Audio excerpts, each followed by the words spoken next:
بسم اللہ الرحمن الرحیم کہ جو موجودہ دور ہے اس میں رشتے ٹوٹ رہے ہیں، خاندان کے جوڑ بند ڈھیلے ہو رہے ہیں اور بکھرتے ہوئے رشتے ہم دن بدن دیکھ رہے ہیں کہ کیسے بہت معمولی باتوں پر رشتے آپس میں ختم ہو جاتے ہیں، ٹوٹ جاتے ہیں، جبکہ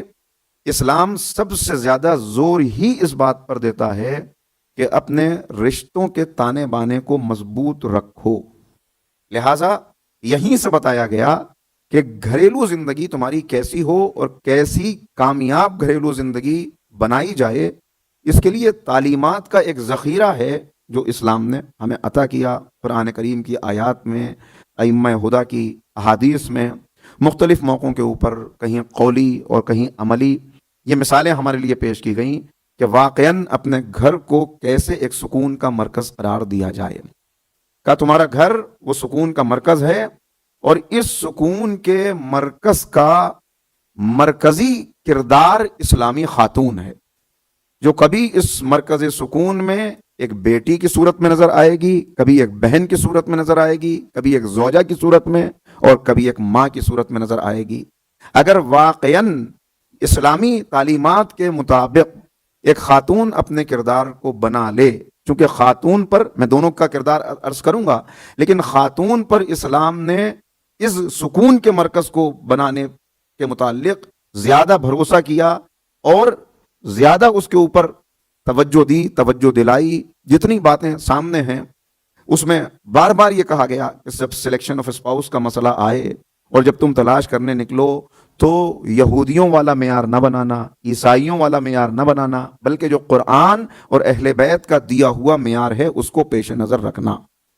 یعنی کسی کے یہاں مال معیار ہے، کسی کے یہاں جمال معیار ہے، لیکن اسلام نے واضح طور پہ کہا کہ ان دونوں سے بھی انکار نہیں، لیکن ان سے بڑھ کے جو پہلی چیز ہے وہ کمال ہے۔ اس لیے کہ جب کمال ہو اور کمال کے ساتھ مال اور جمال جمع ہو جائے تو یہ نور علی نور ہے۔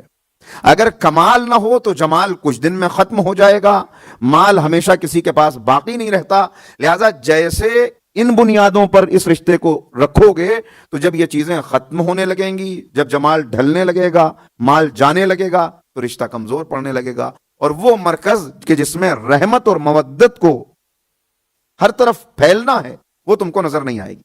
اب پہلے میں یہاں سے بات شروع کروں کہ ہم جب جاتے ہیں، چاہے وہ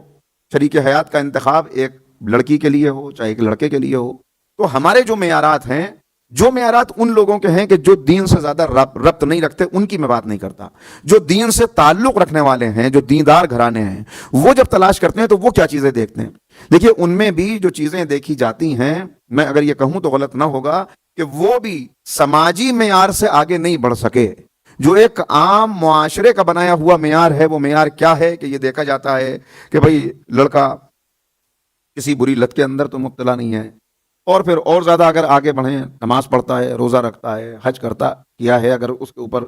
استطاعت رکھتا ہے، واجب ہو گیا ہے، تو یہ چیزیں دیکھی جاتی ہیں۔ لیکن میں اس کے لیے آپ کی خدمت میں عرض کروں، یہ ساری چیزیں، یہ عبادات، اب یہاں سے اصل گفتگو کا آغاز ہو رہا ہے۔ ایک مرتبہ ذرا مل کے صلوات پڑھیں محمد وآل محمد۔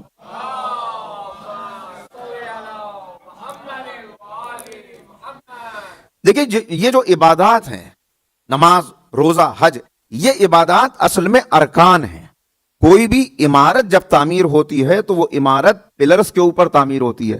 وہ عمارت ستون کے اوپر تعمیر ہوتی ہے۔ یہ ستون تو ہیں مگر یہ اصل عمارت نہیں ہے،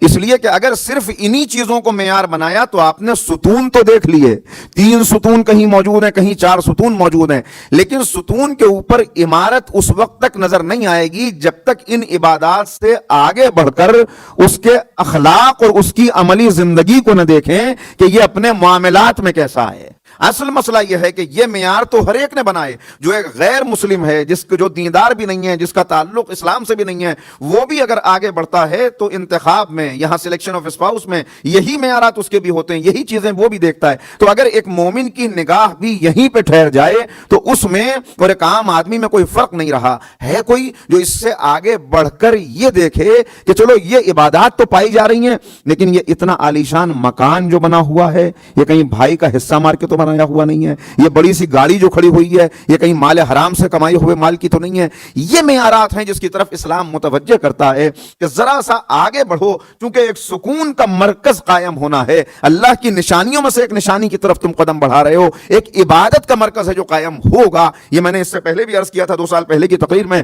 کہ آپ ذرا غور کریں. اصل مسئلہ یہ ہے کہ اس کو کیوں قرار دیا گیا, ساری باتیں آ گئیں, سب پیش نظر ہے, اور اللہ نے اپنی نشانی بتا دیا کہ جیسے تمہارے لیے دوسری عبادات ہیں, اسی طرح عبادتوں میں سے ایک عبادت یہ ہے کہ حکم خدا سے جب رشتہ قائم کرو تو نکاح کے صیغے جاری ہو جائیں تاکہ ایک سکون کا مرکز قرار پائے. اب اگر واقعاً عبادت کو عبادت سمجھ کے کیا جائے تو پھر اس کے نتیجے میں وہ جو عبادت کا ثمر ہے وہ حاصل ہوتا ہے, جو عبادت کا نتیجہ ہے وہ حاصل ہوتا ہے, جو رزلٹ ملنا چاہیے وہ رزلٹ ملتا ہے. انسان نماز پڑھتا رہے مگر اسے یہ خبر ہی نہ ہو کہ نماز لے جانا کہاں چاہتی ہے, تو یہ نماز اٹھ بیٹھ تو ہو سکتی ہے, حقیقتاً نماز سے وہ مقصد نہیں حاصل کرے گا جو معصومین نے بتایا کہ اصل مقصد کیا ہے. کہ اصل مقصد یہ ہے کہ ان الصلاۃ تنہی عن الفحشاء والمنکر, کہ نماز تم کو برائیوں سے بچائے. اگر نماز کو عبادت سمجھ کر اور مقصد سامنے رکھ کر نہ کیا جائے اور صرف ایک رسمی طور پر کہ ہم نے کرتے ہوئے دیکھا بزرگوں کو, لہذا ہم کو بھی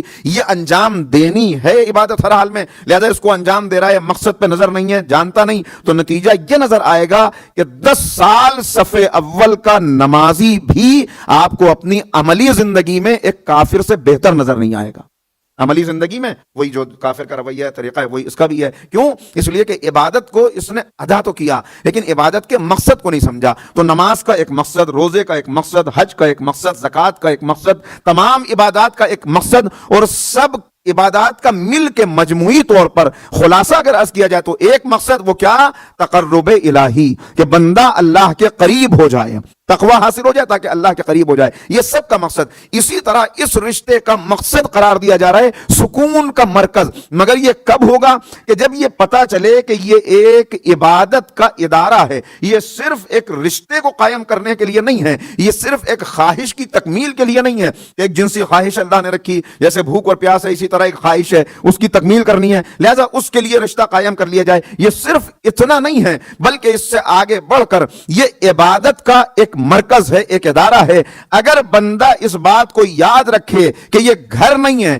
عبادت کا ایک مرکز ہے, ایک ادارہ ہے, تو یاد رکھیں نماز کچھ منٹوں کی عبادت ہے, روزہ سال میں 1 مہینے کی عبادت ہے, حج زندگی میں 1 مرتبہ کی عبادت ہے. لیکن اس رشتے کی حقیقت کو سمجھ کر عملی زندگی میں قدم رکھنا اور ایک شوہر اور زوجہ کا ایک چھت کے نیچے زندگی گزارنا ہر لمحے کی عبادت ہے, زندگی بھر کی عبادت ہے. ایک صلوات پڑھ دیں محمد و آل محمد.